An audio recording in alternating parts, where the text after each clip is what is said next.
Всем здравствуйте! Сегодня мы будем слушать лекцию Марти Манена, руководителя галереи «Индекс» в Стокгольме. Марти также был главой павильона Испании на Венецианской биеннале несколько лет назад и вообще имеет очень большой опыт в кураторстве. И именно своим опытом он сегодня хотел бы поделиться. Мы поговорим о том, как придумывать идеи для выставок, как вести проекты внутри и вне институции. И, конечно, Марти можно будет задать все интересующие вас вопросы.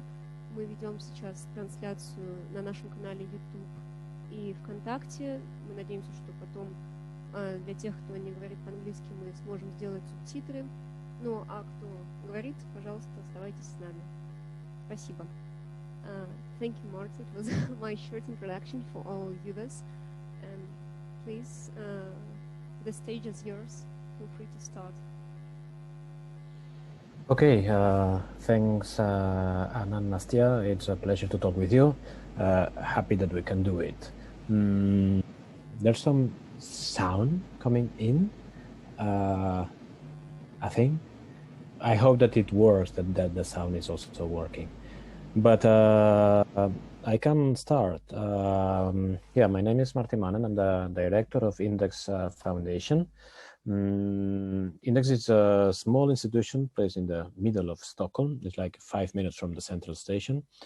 It's really in the middle, but it's still kind of a secret place. It's devoted to contemporary art, working with experimental practices, and having a long history. I've been the director for the last 3 years, but Index is an institution that has many years as an institution. For more than 20 years ago, Index was organized as a foundation. But before, Index was something else. It was part of the Photography Center, the Center of Photography, that was an association-based organization for the whole Sweden. And in the space they had in Stockholm, they decided to open a gallery, understanding the gallery as a place for exhibitions, and it was called Gallery Index. And it was 20 years before, so the history of Index is more than 40 years then. At that time, there was also another project going on at this Center for Photography that was a magazine. They started a magazine that was called Index. So from these two sides, from the exhibition space, the idea of exhibitions, and the writing on arts, the writing first on image and then jumping to contemporary art and cultural practices, we have something happening, and this institution is born. Why a foundation? Because it's an extremely flexible format. It's a foundation. It doesn't mean that there's like a rich family behind it. Index started with a group of artists and art people that wanted to have a space, a different space for the arts in Stockholm and in Sweden, in the whole Nordic region. From the very beginning, Index decided to work with practices that would be part of the future. So there's an historical desire from the first beginning to present like artists in Sweden, international artists here, but also to be an international link, to contextualize the work of some Nordic and Swedish artists in a general overview, and to be this space for the first institutional exhibition for many artists. And it was for many years a crucial spot if you were interested in arts. It was here at the Index where you could see like and taste and feel exhibitions from great artists, or the ones that would be the great artists for the future. And it's something that it stays with us. There's a heritage there on how to work and how to mix temporalities, because we know that we work for the artists, with the artists, and having in mind history and future. And it's important, like what we are doing, what we try to do is something that's going to affect not just the today, but also the writing of history. And it means that we can't work alone. We always need to be in contact with other institutions. We always need to be redefining systems and recategorization, the formats on production. We love when we can see that artists that have been at Index are in other institutions. It's not a competition. It's much better than it. It's the definition of an ecosystem. We understand the role of the small institution in relationship with the big ones, in relationship with other institutions, in a permanent dialogue that will facilitate a better context, a context based on criticality, a context based on dialogues, a context based on the possible production for artworks and discursive practices. And for Index, it's very important to understand the discursive practices. How do we work? What do we do? And why? And it's important to have some core ideas that define us, not just for the publics, but for the way to work with art, how to curate exhibitions here, for example, how to define other things that are beyond the exhibition. Index have been working for many years with conceptual practices, with linguistic practices. It has been in contact with artists that have some kind of criticality and that are modifying the idea of art. And this is something that also changed the institution. We are listening to the artists all the time. So our starting point is that we give all the possible freedom to artists when we want to do an exhibition. Then reality, of course, and then the practicalities of production. But for example, like 3 years ago, we decided to move the office space that was outside the exhibition space to the exhibition space. So the team at Index work at the exhibition space. And what does it mean? That when you visit an exhibition at Index, you visit an exhibition, but you also see the machine. You also see the ones working there. And you also see, and you can listen to the meetings and the dialogues that are happening there. And you can see that we are talking about money, for example, and we are talking about calendars and production, and we are talking about ideas as well. Because one of the important things is that to try to get time and use time to think together around some ideas. If we forget that we are working with ideas, then we are forgetting the role of the institution, the role of the art wall. We want to be able to offer content and a sort of grammar to society through art. And we really want to do it together with other people, with artists, with visitors, with users, with the ones that feel the need to talk about art. As I said, we work with kind of experimental art, things that are advanced, and it can be scary. But as an institution, we want to offer all the tools for complexity. All the tools means that we have to be aware of the democratic access to art. For example, it's always for free to visit the exhibitions here. We could charge for a ticket, but we think that it's important that if you feel the need to visit an exhibition, you can do it for free. It's the other way around. We're really happy when someone is visiting us, when someone is coming to an exhibition, because we are working really hard to do exhibitions, and we all working with art. We know that there's a lot of effort to produce, to create, to do an exhibition. So for us, it's very important that we have visitors and they can come and we can also talk with them. We have this kind of rule, internal rule, that when a person has been for more than 1.5 hours at Index, this person is getting a coffee. And it's a surprise when suddenly someone says, do you want a coffee? It's like, it's unexpected, you know. Usually when you're visiting an art institution, where you're visiting a museum, you as a visitor can be considered almost a problem. You are encountering the security system there. In some cases, you have to check that you have no guns with you when you are entering an institution, right? That you are not a threat. We want to avoid this situation, and we want to really thank visitors for coming, and we want to have a dialogue with them.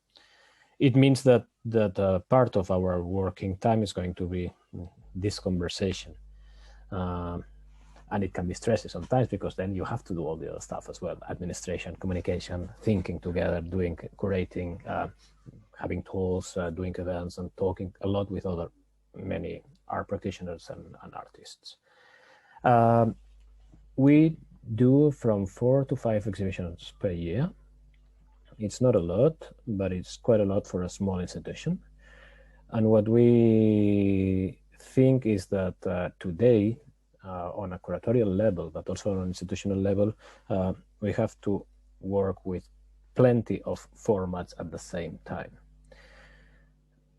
And it's not because you need to get a fantastic amount of visitors. It's not because you want a number of visitors. It's because you want to reach visitors and users on a way that it's interesting for them. For some people, the exhibition is a good format.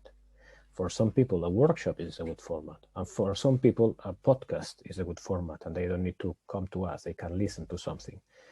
So we try to think in possible ways to distribute artistic content, because we think that it's important that the artistic production is in connection with the ones that want to learn and talk and be in contact with art. And the exhibition is the main format, but it's one of them. We also think that it's important to stop sometimes. We are in this race on velocity, and everything must be really, really fast, and it's about doing more and more and more. And sometimes it's good just to stop. So one of the things that we do at Index, and we do it once per year, is to invite an artist to do nothing.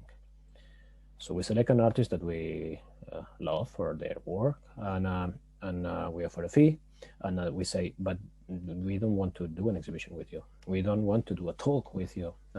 We don't want to do nothing public. What we want is just to talk with you, and you decide when. So we can be talking, we can have a Zoom meeting, we can have an email conversation. But for us, it's important to have the possibility to stop at some point the chain of production. And it's very interesting, because then you see like the first type of contact is when we contact an artist and say, look, we want to pay this money to you to do nothing. It's always a surprise. It's not that they are extremely happy about it. It's like, what are you saying to us? Like, why? Like, why do you want to pay me some money to do nothing? But I should do something, right? It's like, where's the plan B here?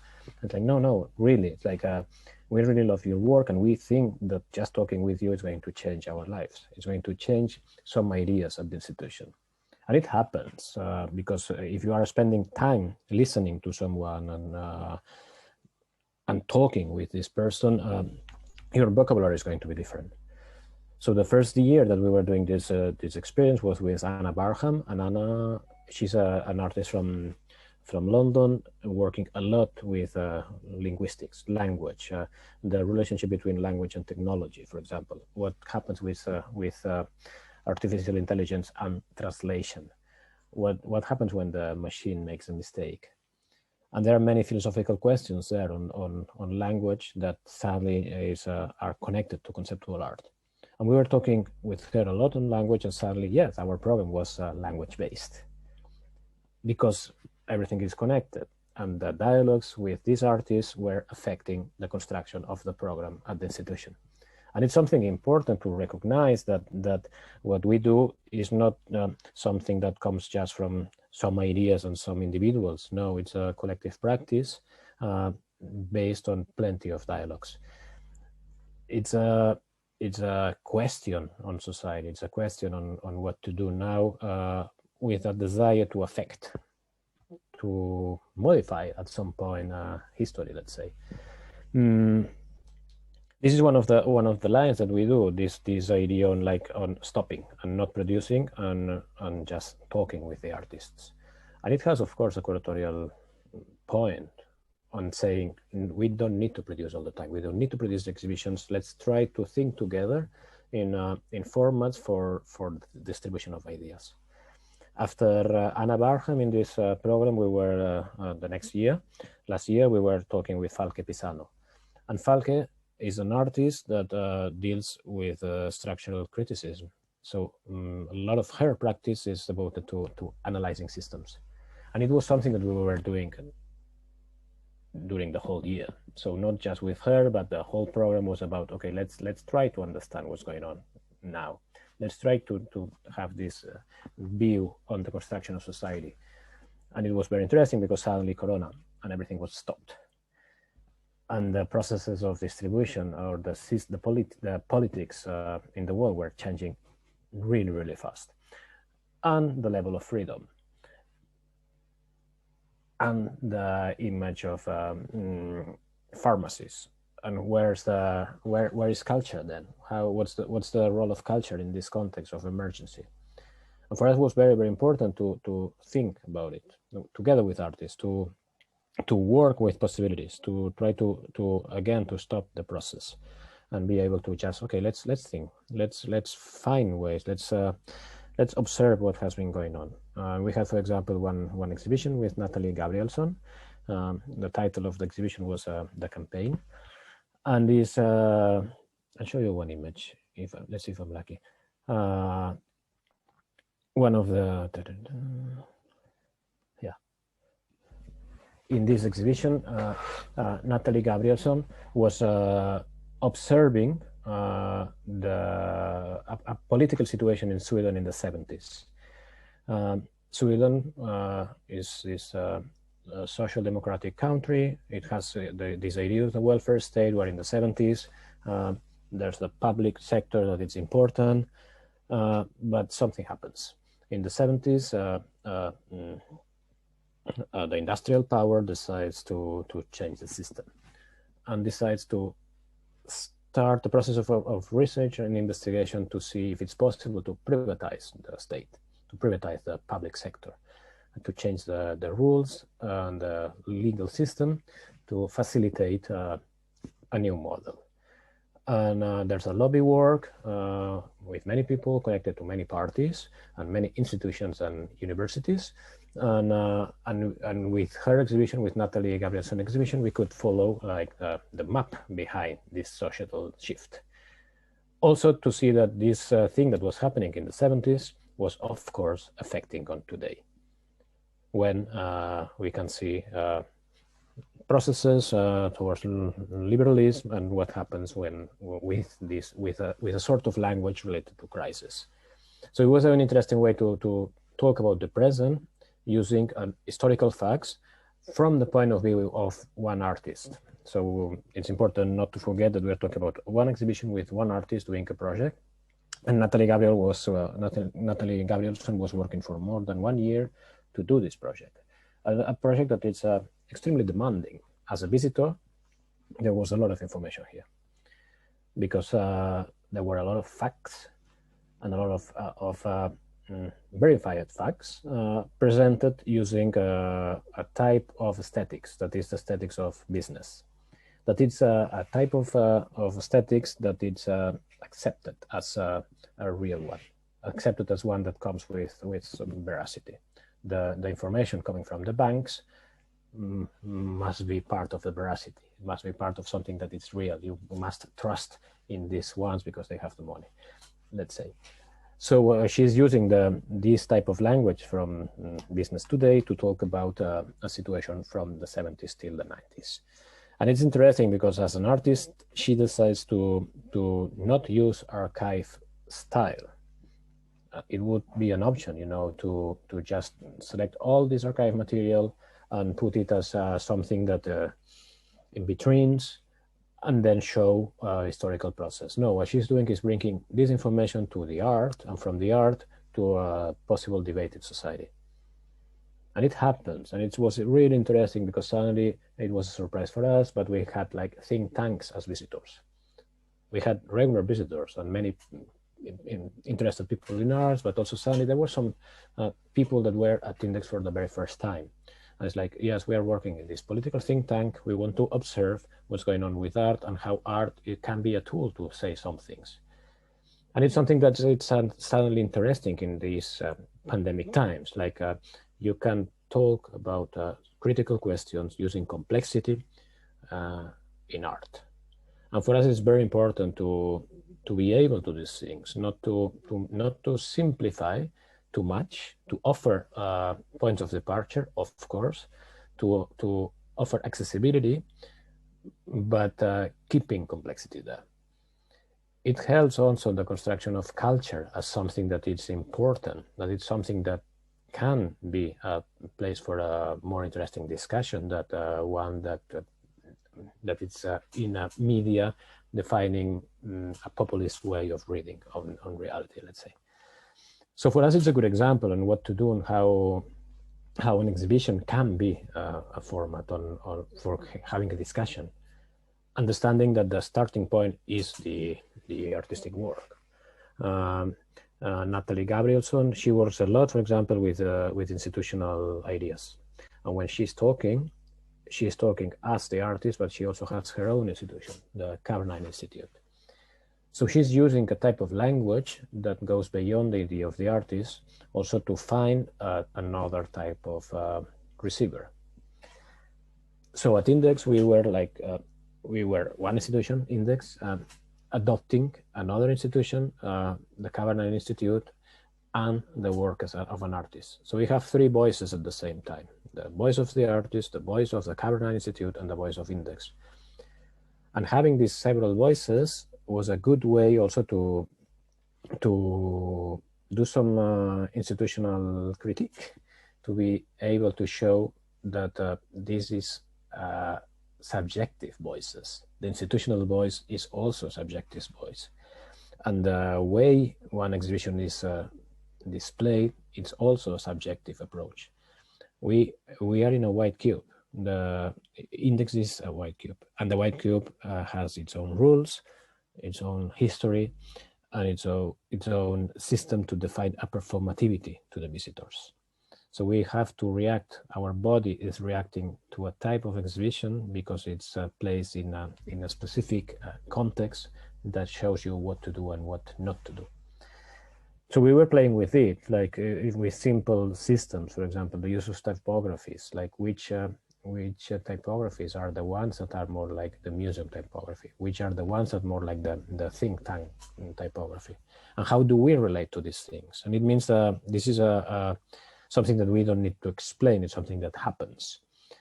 How walls in one exhibition are something that you don't see. They are really big, but you don't see them because you are not supposed to look for this kind of structural systems that support the construction and the artistic construction. And it's in this case we were making it really clear, showing it, not necessarily talking about it, but showing the things, like this is this wall, this is this chairs. These chairs are coming from another institution because they have another type of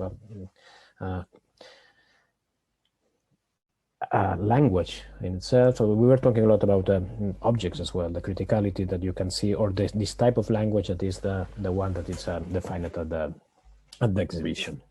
And for us, it's important to see that, yeah, one exhibition is a period of time, and in this period of time, many things can happen. It's a short period of time, okay, because an exhibition is something that stays for, let's say, 3 months, and then disappears.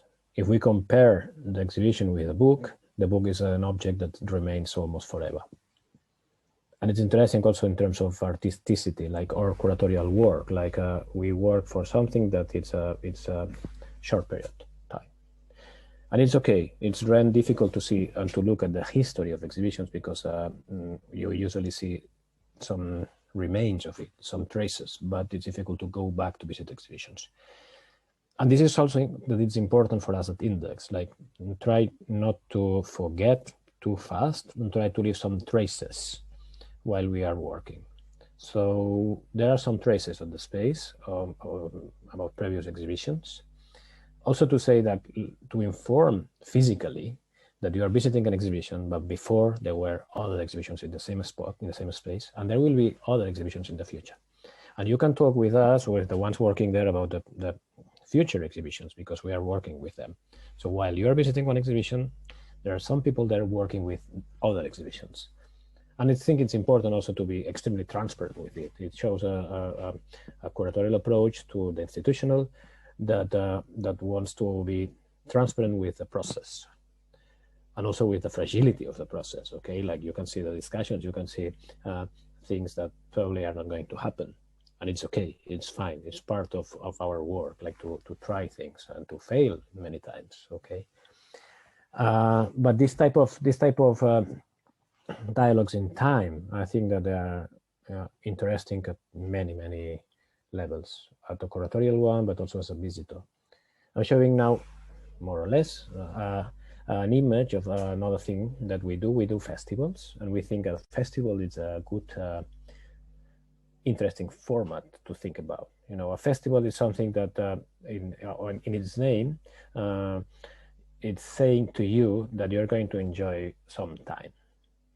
It's something that happens and you want to live it. It's something that is about a community. It's something about a group of people together doing something, celebrating almost something. So for some years we have been doing festivals. Let's see what happens now after Corona, when the physicality and the distance and the social distance, to see if it's possible or not to be able to have this type of meetings. But for example, our last festival was related to the idea of distribution. And it sounds kind of hardcore, you know, to organize a festival related to the idea of distribution. It's not that funny somehow, but it's a festival. And it means that you will have some experiences. It means that you will see some things, that you can taste some things as well. So it was 3 days with plenty of events, with talks, with discussions, with music. But I think it's nice also as a good example on how to work or how we work with time at the Index. So here behind me, there's a Moa with a bass, and she's playing a song. And this song is You Don't Love Me Yet. And this song was the starting point for a project that an artist did at Index many years ago. And this project was presented at Index. So what we can see on this projection on the other side, it's the public of this event where some bands were playing the same song. So Joanna Billing was doing this project with this song, asking bands all over the world to do versions of a song. In each context, the band was doing their own version of this song, but it's a love song, more or less. So we had here, like in 2020, a person doing a version of the song, having as audience the people that were listening to this song 15 years ago. And it's wrong, okay? Because it's something that is happening now has an audience for that it's not here at this moment. But they are reacting to the same content. They are reacting to this song, and you can see them listening. So suddenly you are audience looking at a person, Moa, playing a song, having an audience, and you are also the third audience there. So this is not a bi-directional situation. It's not a stage and a public. It's something different. It's you are aware of your position as the one watching this thing. And you can see also some cameras and someone is filming you. So it means that you are going to be documented as well. You're going to be archive material. And this is also important because then we are producing archive material and something that can stay for the future. And this is something that Anna and Asi were doing at Index to look also at the archive. We have a double archive, a physical archive, and we have a digital archive.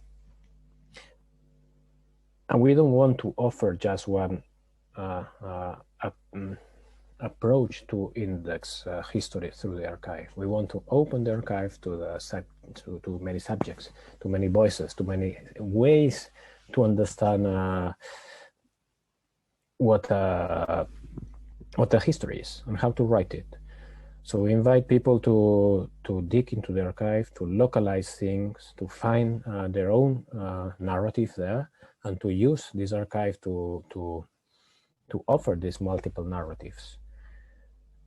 It means that the institution is losing control of the narrative because there's a plurality of narratives with the same material. And I think it's interesting, like in terms of institutional, like how can you lose control of your own material? Well, if the result is that you have a variety of voices, if the result is that you have unexpected lectures of this material, I think it's more than positive. It's when you discover that there are things that you didn't know about your own history. When you have this other gaze that can be like geographic, it can be politic, it can be identity based, it can be aesthetic.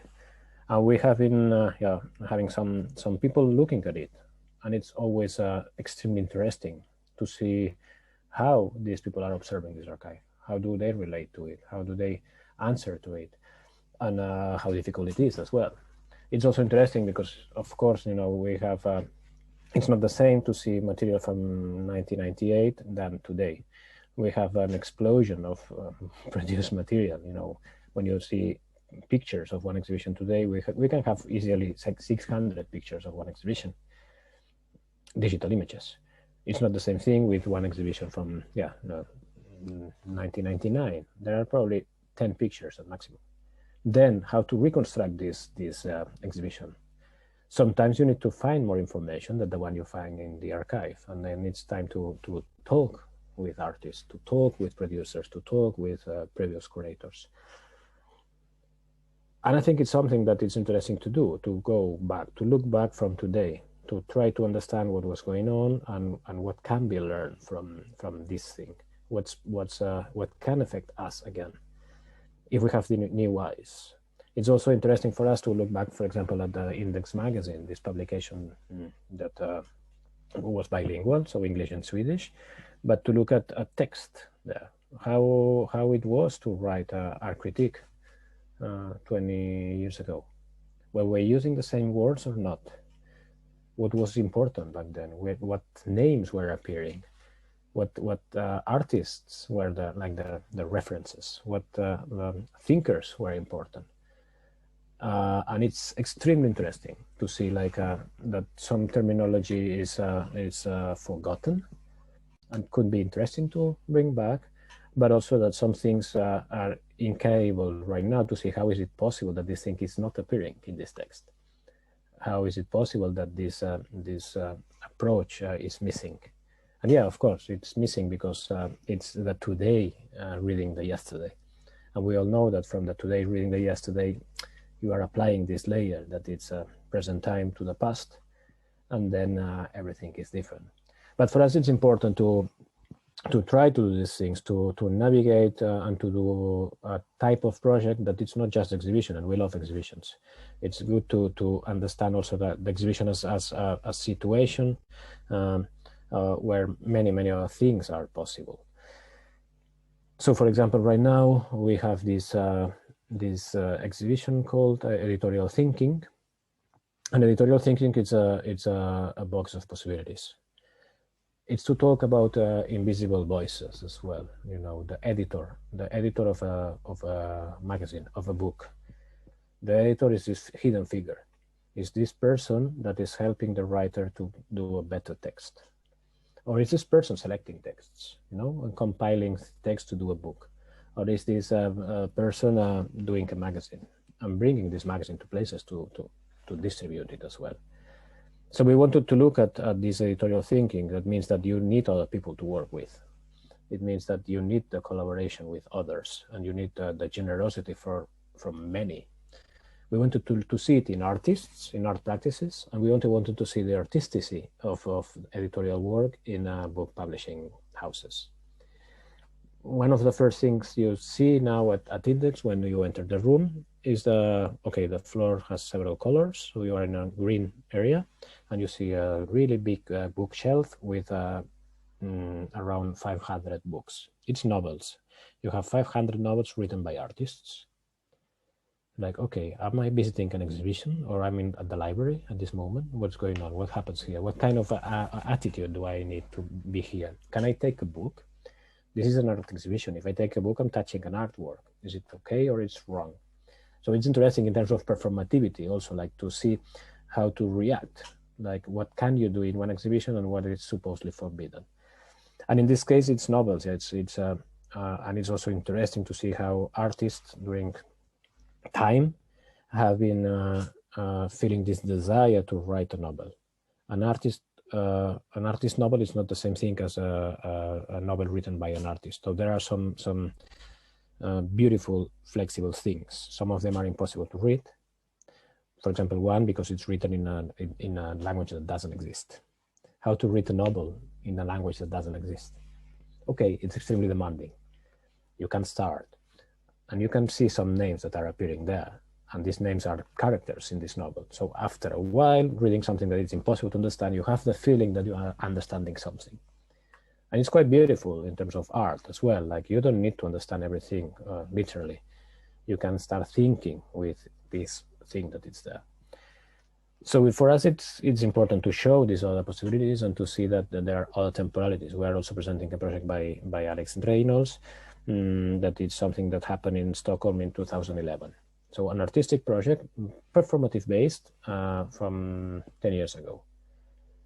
It's not that common to see this type of projects now. So when we see performance or when we see some choreographic structures are for today. So to look back at 10 years ago, it's quite a lot of time.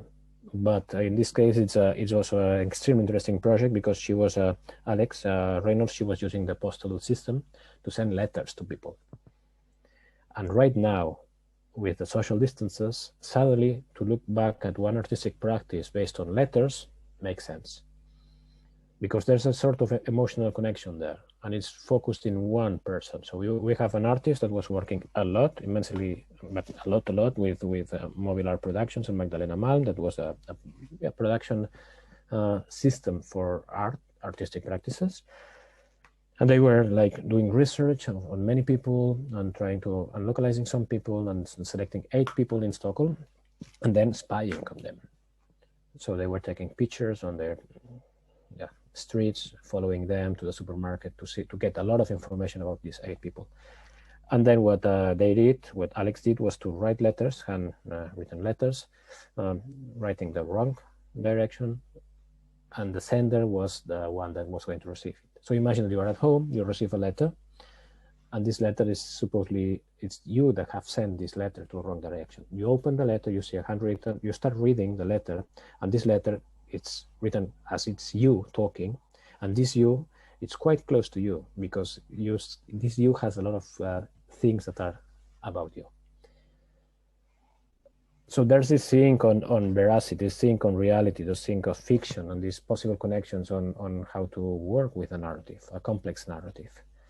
And it's important for me to see this complex narrative and also this fragmented narrative. These 8 people were part of a bigger narrative because for Alex Reynolds, they were characters, real people, but they were characters in a plot, and they had connections in between them. So each of one of these 8 were receiving letters, and after some letters, they could start realizing there is something going on here on a narrative level. But I'm missing like a lot of it because I'm just part of it. And it's important also to see that, yeah, you are missing a lot, and it's fine to miss a lot. It's like also you can feel the other parts as well. Same thing when you visit an exhibition. We know, for example, that we could present many other things in this exhibition because the idea of editorial thinking is broad.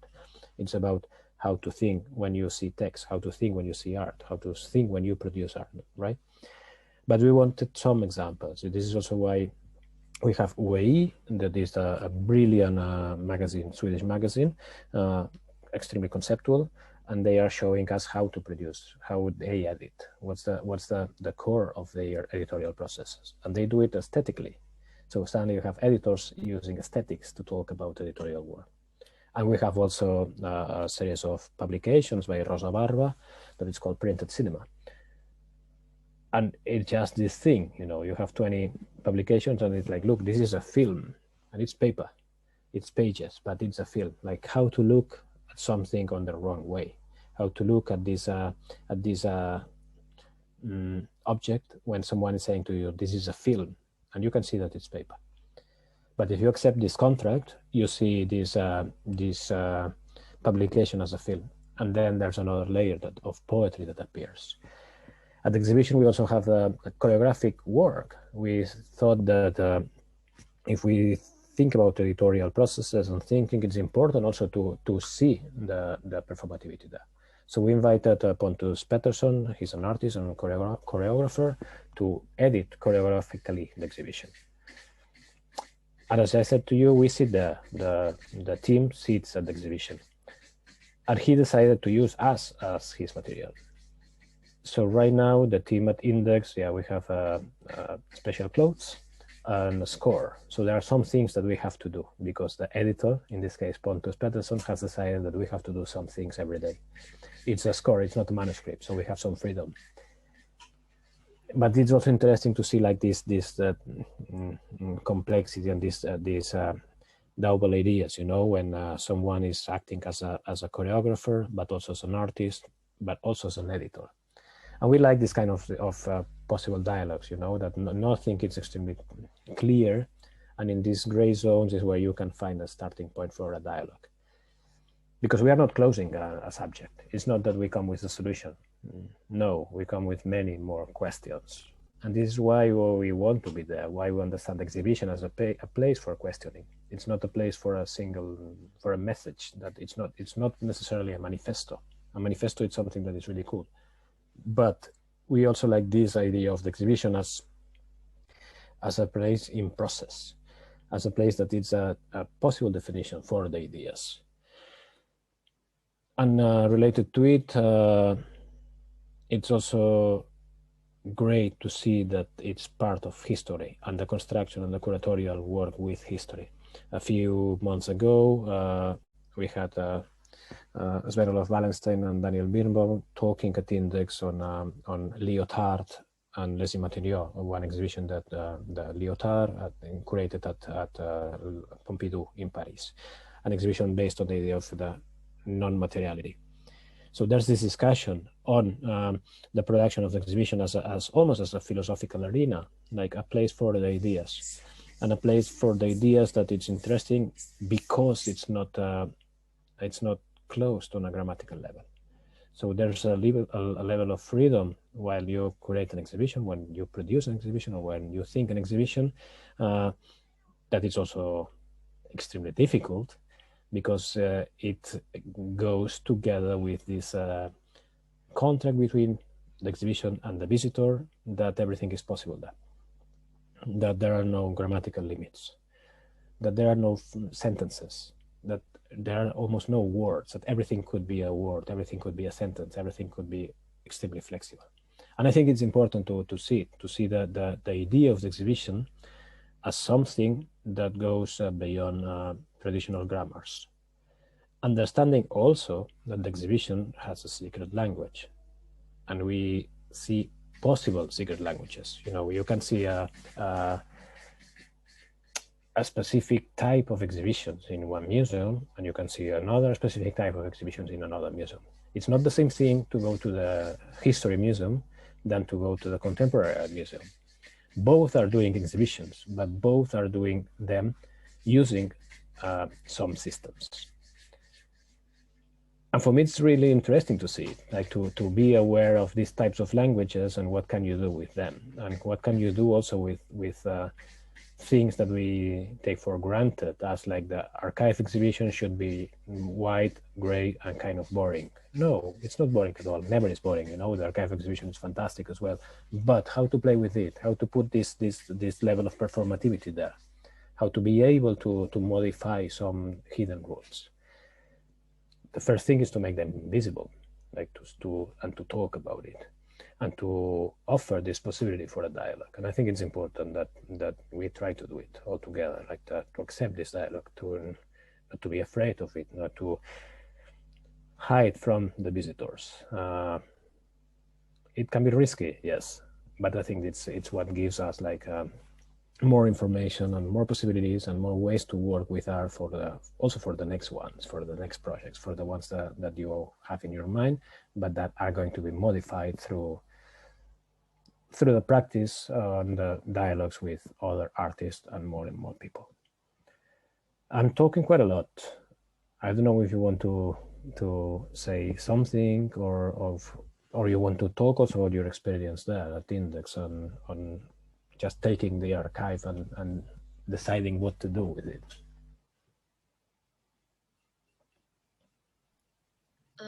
Marti, do you hear me? Yes. Too loud is for me. A little bit echo inside, so yeah, it's just... Yeah, Yeah, maybe they need a little bit time to setting it in a better level because it's so strange. Firstly, thank you for this introduction, deep introduction in Index, deep introduction in how you reflect the ideas, what you can find in Index, in curating, in art itself. It's so unusual. It's still so unusual. I was in Index in December, but it's still very, very unusual experience that you can share because it's nothing similar exist here in Russia and maybe nothing similar in anywhere where I was.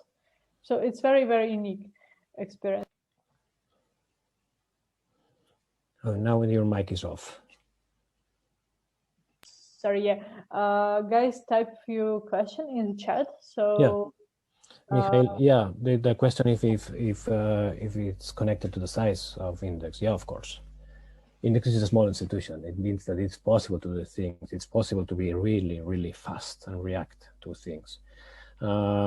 It's more difficult with a bigger institution. It's the Titanic. It's slower, so it's like you can react, you can navigate because it's smaller. It doesn't mean that it couldn't be applied in other platforms. It's about thinking on it. It's about understanding that in this listening also you will define yourself.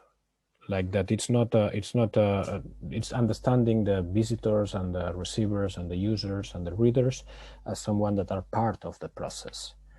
At the same time that we put us in a kind of fragile position. Think that moving the office to the exhibition space means that we don't know where we are going to sit, because it's in hands of the artists. So the artists are deciding, and each exhibition needs some particularity. So it's like if we need to build like a space for a film, we have to place our table in another space. So but it's interesting because it means that we can't get this security, and the security gives you also this tranquility, and it means that it's not necessary to think that much. So yes, of course, it's related to the size, and but it's also some kind of ideological background as well on how to share art and how to be able to play with it and to experiment with it. And at the same time, I think that it doesn't work against the institution. Institutions have this tendency to defend themselves. It's like it's a trademark. It's like you don't play with the logotype. Okay, it's because it's something that it's there. It's static, and it should be static because it means that it's safe. And I think it's important not to be that safe, probably, like to navigate and to react. And in this reaction, let's see if you are able to do things faster or in a slower way. But I think it could be possible.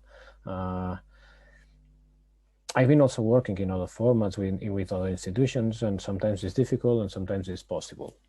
But it's important for me not to forget that criticality that remains in all of us, as individuals as well, and how to work and what kind of language we want to use, who can feel invited to be part of it, for example.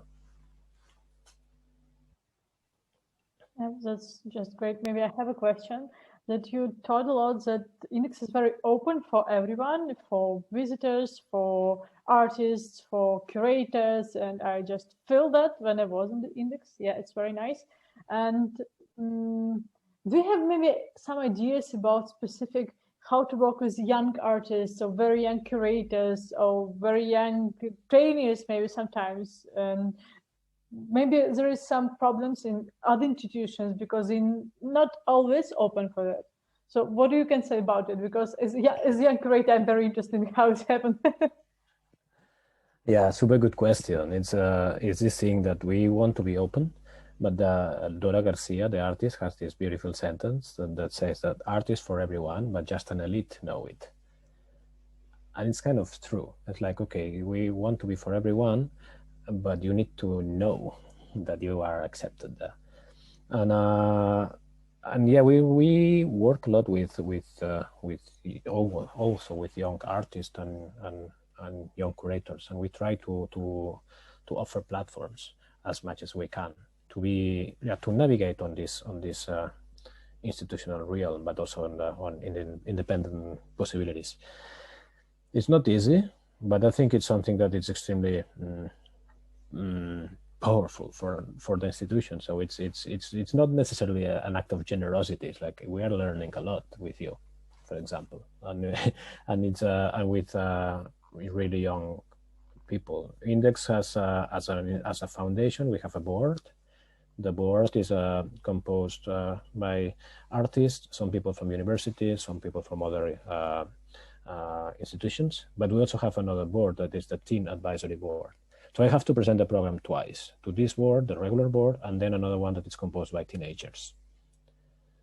So this Saturday, I was talking with this group of teens about the budget.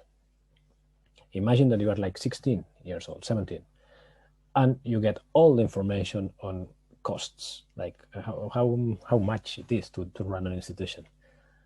It's an extremely learning situation, like, and then we can get a lot of information from them as well. And so when I'm saying, okay, we will need to find this £500,000 crowns, where can we go? What to do? And it's super interesting also to see reactions, and also on the fact that you are giving a lot of information, and then there's an idea of ownership from the other side.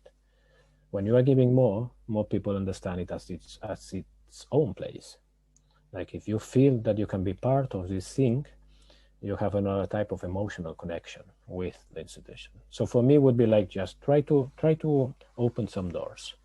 And for you, like as a young curator, it's like, okay, build your own doors as well. And I think that's one thing that I really love is the just test and do and test. And it's important not to, to enjoy it as well. Like how to create other platforms like this one that you are creating now, and how to be able to control your own situation, like how you invite people.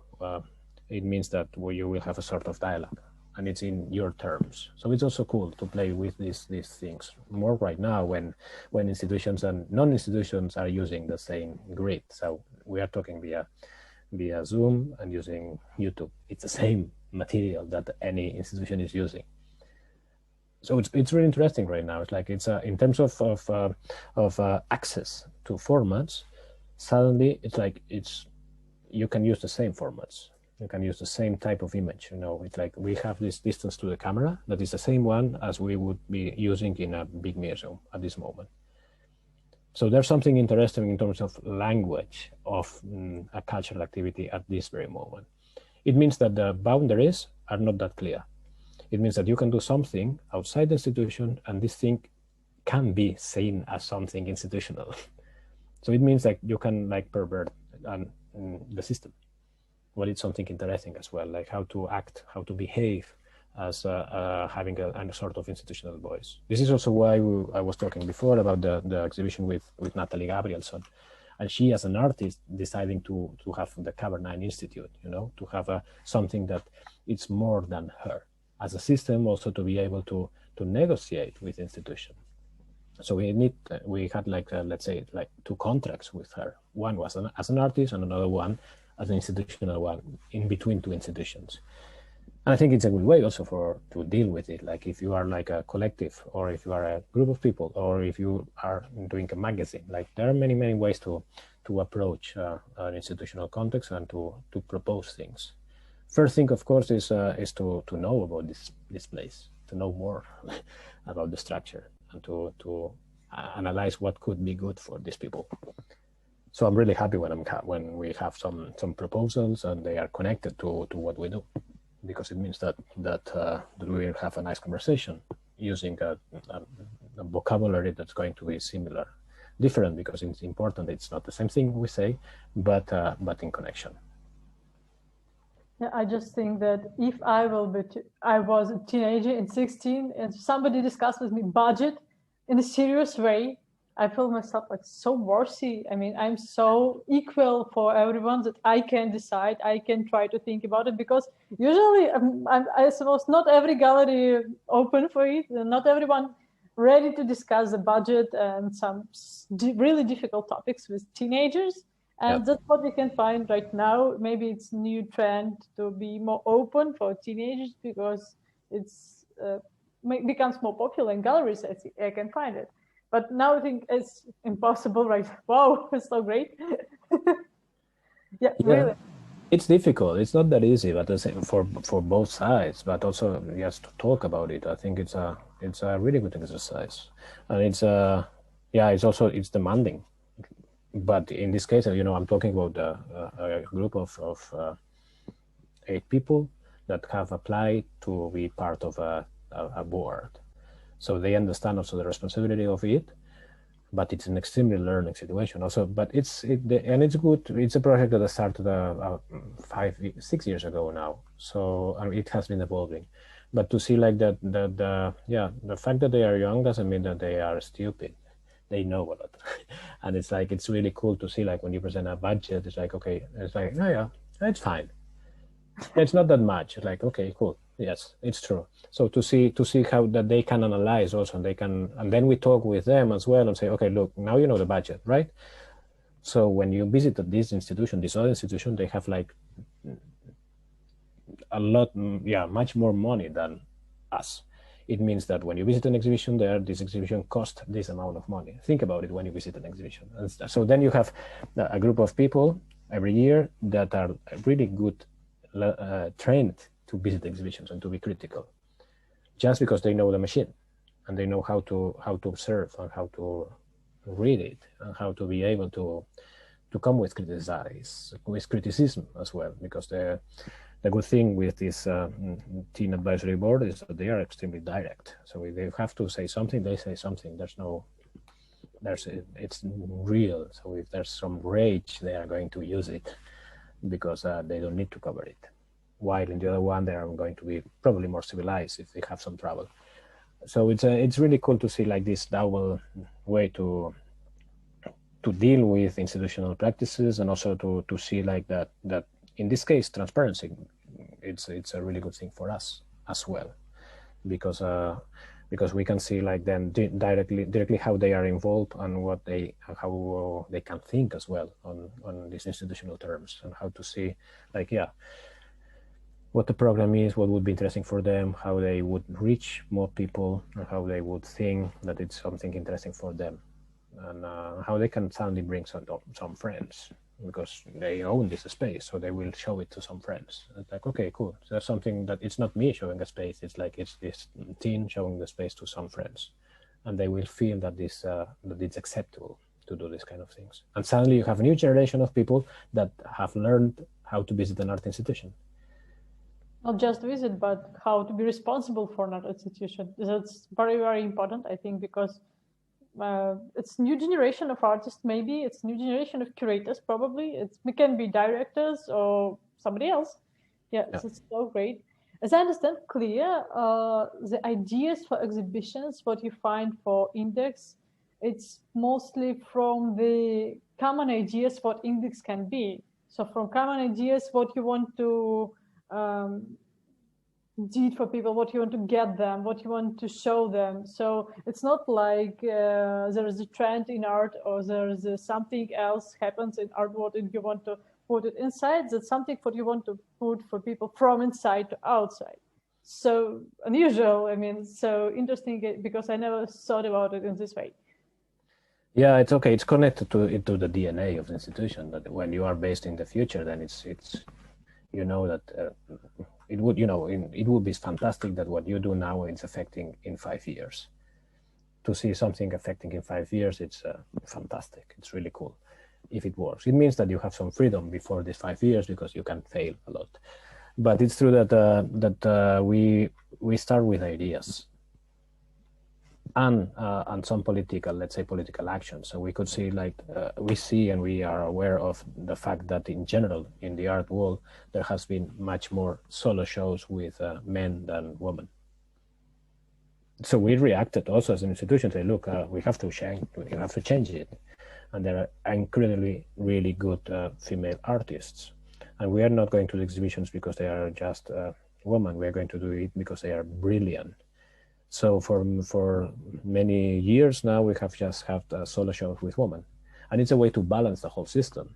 I think we don't need to say it, okay? It's not that we are informing about, we have this exhibition and this program. It's not that we are using these rhetorics, we just do it. And it's like, we have like, yeah, Mette Edvardsen, Chris Kraus, Ulrika Sparre, Teresa Solar, many brilliant artists. And each exhibition was, I'm really happy about it. It was really, really good and powerful. But it's a way just to do it. And then when you look at history, you say, okay, when you see statistics, it's like, it was important to do this shift because it has been wrong for many years. So it's not that we're going to change the whole thing now, but it's a matter of time. And it's also a position you take when you are programming, like to observe a context, to see what's needed or what can be done to address some situations, but also knowing the DNA of the institution. We know, for example, that we do exhibitions with quite young Swedish artists, not really young, but people that are considered young. But we do also, we do look at history to reformulate history and to bring back some names. So they'd say it's from like many generations can be part of it.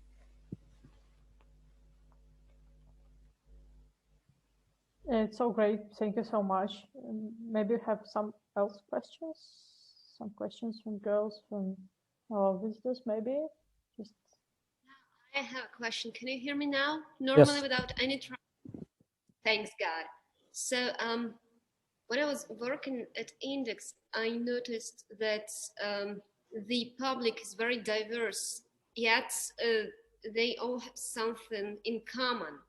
And I started asking myself, are, for example, some local communities or minority communities interested in your projects? And how do you see your visitor, and how, and if you work with local or minority communities, for example, migrant communities or elderly people, with some groups who might need something special. Do you have projects aimed at these people, and is it important for you to work with them?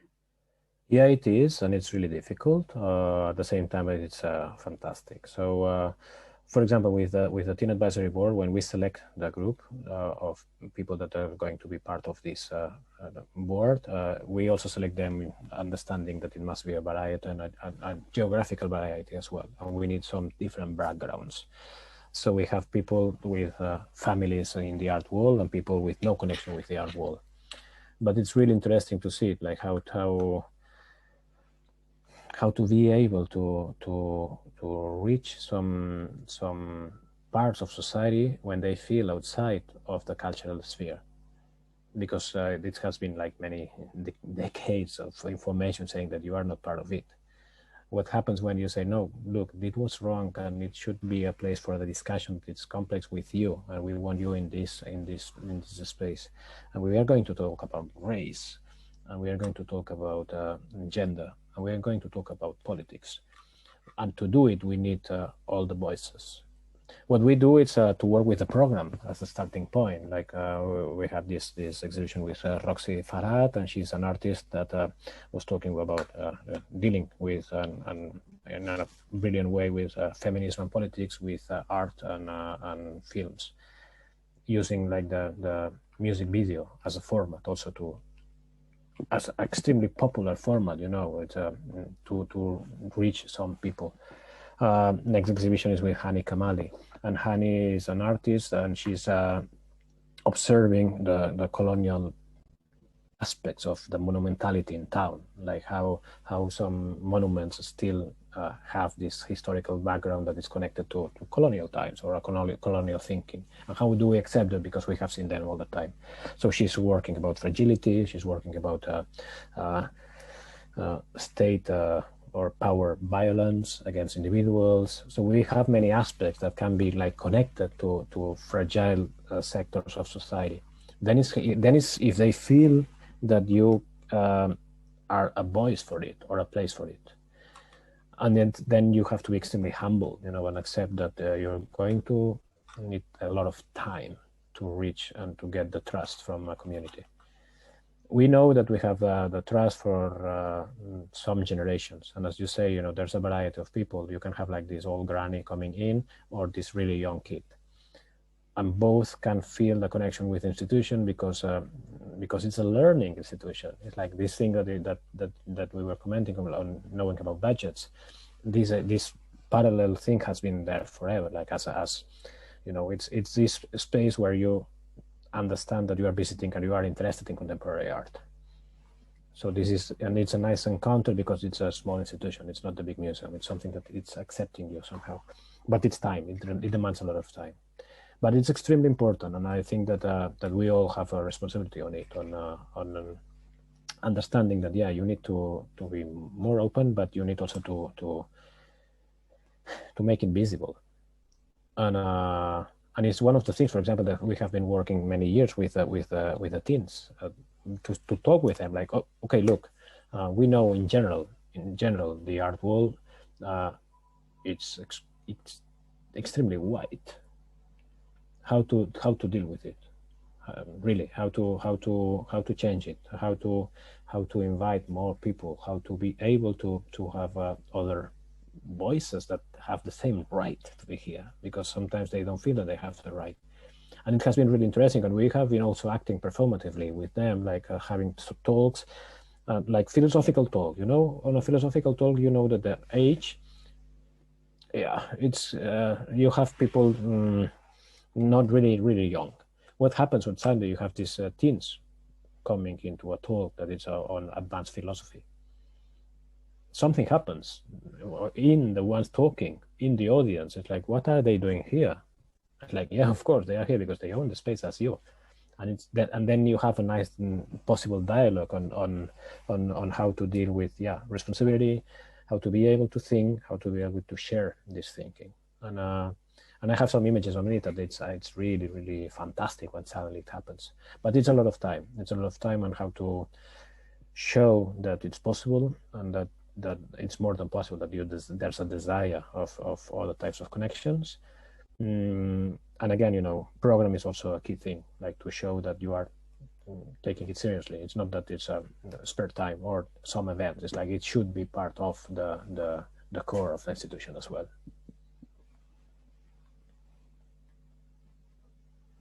Yeah, thank you. I think we can learn a lot from you here in Russia, because for us it's a very sensitive but not that popular topic yet, and I believe that we need to proceed working in this direction, because it's important. You can't just ignore it. You can't pretend that this agenda doesn't exist. It's not possible in the modern world.